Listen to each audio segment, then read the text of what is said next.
Hello hi good evening everyone, welcome to the channel. कल हमें RBI की monetary policy देखने को मिली थी 5 जून को। एंड आरबीआई ने अपना डिसीजन सेम रखा है। आरबीआई ने रेपो रेट्स को चेंज नहीं किया है। एंड करंटली जो रेपो रेट चल रहा है वो 5.25% है। हमें बॉन्ड मार्केट के प्राइसेस को देख के लगा था कि रेपो रेट में एक जंप आएगा 50 से 25 बेसिस पॉइंट का। लेकिन आरबीआई ने इसको अनचेंज रखा है रेपो रेट्स को। कैन काफी बाकी के डिसीजंस काफी अच्छे लिए हैं, लेकिन यहाँ पे एक हमें रेट हाइक देखने को मिलना चाहिए था, जो कि बॉन्ड मार्केट बता रही है। आगे बात करेंगे कि बॉन्ड मार्केट क्या है, किस टाइप से वो रेट हाइक देख रही है आने वाले टाइम में इंडिया में। अभी नहीं तो नेक्स्ट हो सकता है, नेक्स्ट मॉनेटरी पॉलिसी में हमें एक साइजेबल 25 से 50 बेसिस पॉइंट का रेट हाइक देखने को मिलेगा। ठीक है, बाकी के डिसीजंस काफी अच्छे लिए हैं। ये एक डिसीजन लिया है आरबीआई ने, एफसीएनआर डिपॉजिट को फिर से ओपन कर दिया है एनआरआईज के लिए। जो हमारे एनआरआईज है, सवा तीन करोड़ सिटीजन्स जो देश के बाहर रहते हैं, उनके लिए एफसीएनआर डिपॉजिट को फिर से ओपन कर दिया है। टोटली टैक्स फ्री है। एंड जो हेज है वो आरबीआई खुद लेगा इस बार। स्टार्टिंग में 1985 में आरबीआई ने स्टार्ट किया था ये। उसके बाद जो हेजिंग थी वो बैंकों के दे दी थी, वो इतनी इफेक्टिव नहीं थी। एंड फिर से इसको चालू किया गया है। एंड यहाँ पे हमें 30 से 35 बिलियन डॉलर का इनफ्लो देखने को मिलेगा आने वाले टाइम में। ठीक है, 30 से 35 बिलियन डॉलर का हमें इनफ्लो देखने को मिलेगा आने वाले टाइम में। विद इन 3 मंथ, 3 मंथ्स के लिए ही ओपन किया है। जो इसकी विंडो रखी है 3 मंथ्स की रखी है। अगर आपके कोई रिलेटिव बाहर रहते हैं तो एक काफी अच्छी अपॉर्चुनिटी है। एंड जो यहाँ पे आपको रिटर्न्स देखने को मिलेंगे, वो डॉलर टर्म्स में रिटर्न्स देखने को मिलेंगे। आरबीआई आपको डॉलर टर्म्स में रिटर्न्स देगा। ठीक है। एंड 50 से 100 बेसिस पॉइंट का उन्हें, जो करंट रेपो रेट है उससे 50 से 100 बेसिस पॉइंट आपको ज्यादा रिटर्न्स देखने को मिलेंगे। एंड वो भी हेजिंग के साथ। हेजिंग के साथ मतलब कि डॉलर टर्म्स में रिटर्न्स आपको देखने को मिलेंगे। ठीक है। तो ये है। सेकंड, जो सबसे अच्छा डिसीजन लिया है गवर्नमेंट ने, जो कैपिटल गेन्स था वो बॉन्ड मार्केट से हटा दिया है। बॉन्ड से फॉरेनर्स के लिए, फॉरेन इन्वेस्टर्स के लिए जो कैपिटल गेन लगता था 12.5% का, वो यहाँ पे स्क्रैप कर दिया है। ये काफी हो अच्छा डिसीजन है, लेकिन सफिशिएंट नहीं है। जो एफआईज की सेलिंग हमें देखने को मिल रही है वो बॉन्ड मार्केट में नहीं देखने को मिल रही है। वो वो एफआईज की सेलिंग हमें इक्विटी मार्केट में देखने को मिल रही है। लेकिन आने वाले बजट में हो सकता है कि गवर्नमेंट ऑफ इंडिया एफआईआई से भी अपना long term capital gain tax को हटा दे।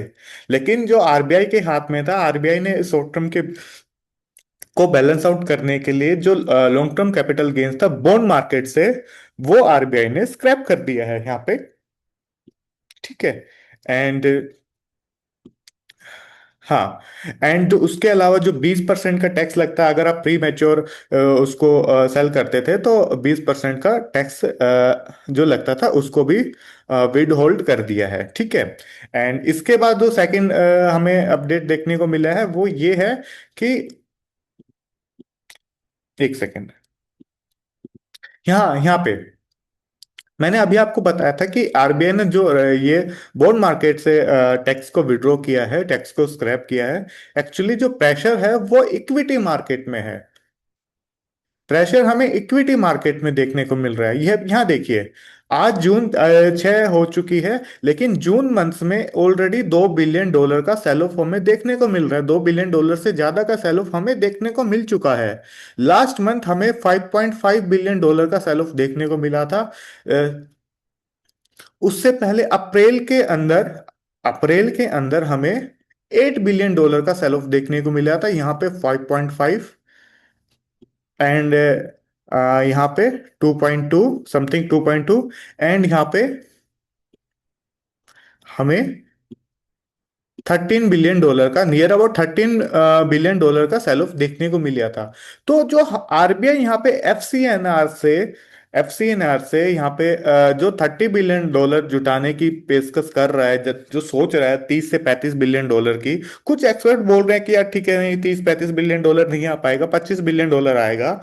कुछ बोल रहे हैं 30 बिलियन, मैं बोलता हूँ 35 बिलियन, ठीक है। $35 बिलियन यहाँ पे आरबीआई यहाँ पे जुटा लेगा।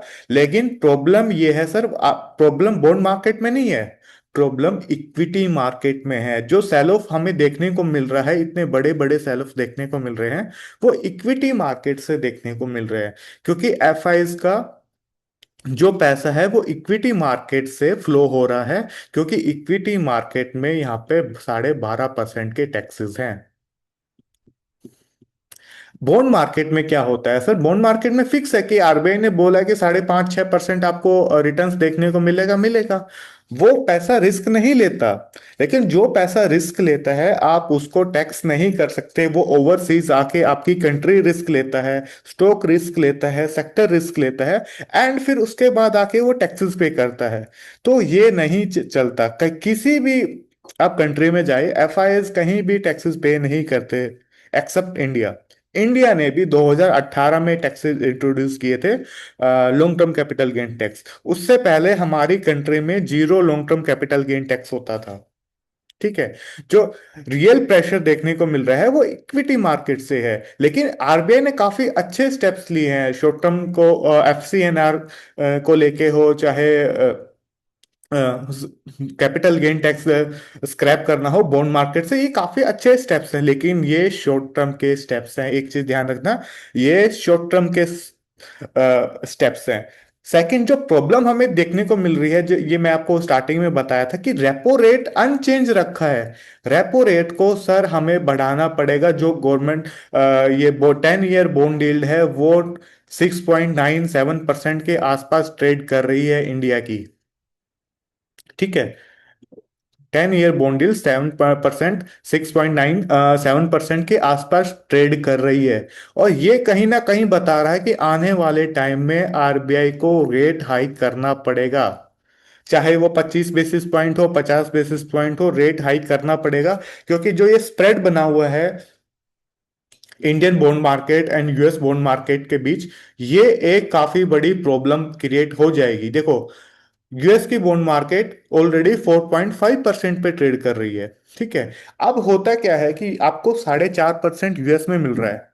आप वो पैसा ओवरसीज लाके इंडिया में लगाते हो with the depreciation of 3 to 4% yearly minimum. मैं 3 to 4% की बात कर रहा हूँ कि यार कोई एफआईआईज है बाहर से पैसा लगाता है, 4.5% अगर उसका पैसा सेफ, रिस्क फ्री आपके अमेरिका में बन रहा है, बाहर की कंट्रीज में बन रहा है, तो वो इंडिया क्यों लेके आएगा पैसा को? वो इंडिया पैसे को इसलिए लेके आएगा तो ताकि वो पैसा थोड़ा सा रिस्क ले सकता है, उसको टैक्स टैक्स बेनिफिट्स मिल जाए, थोड़ा सा रिस्क ले ले, तो जो एफआईआईज है उसका पैसा बन जाएगा। लेकिन यहाँ पे जो स्प्रेड है वो काफी कम है। इंडियन बॉन्ड मार्केट आपको, sorry, Indian Indian T bills आपको 5.5% ऑफर कर रहा है।